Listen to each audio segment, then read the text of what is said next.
We, as a committee, we sorted the senior college market lambs 1, 3, 2, 4, and we cut it 5, 3, 2. We, as a committee, we found that one sorted up pretty easily.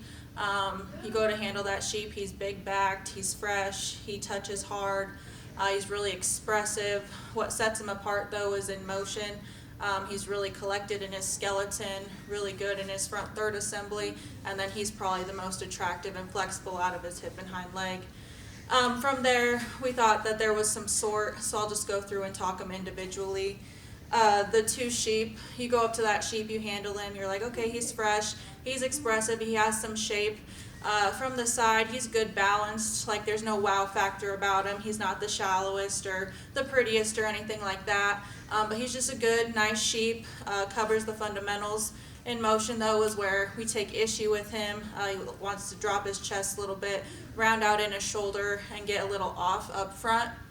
The three sheep, the blue one, from the outside, really like that sheep for how attractive he is. He's tall fronted, he's elevated in his chest, he's up-headed, really paints the picture of a good show sheep. And then you touch him, he's fresh and he has some expression to him. He's tight-hided and he's still trim. But in motion though, that sheep, he wants to get a notch more upright in the angle to his shoulder, and that tightens his spine, and then he's a notch off in his hip as well. I'd like to see him come leveler and square out to his dock.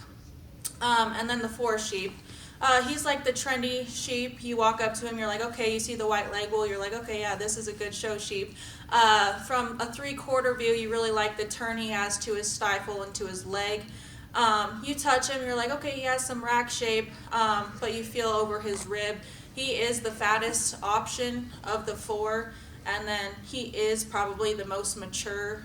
You can read that through his rib shape and through his front end. And then in motion, he has some structure issues as well, too upright in the angle to his shoulder, and then he is the tightest and most restricted in his hind leg. So with that, we sorted it 1, 3, 2, 4, and cuts of 5, 3, and 2.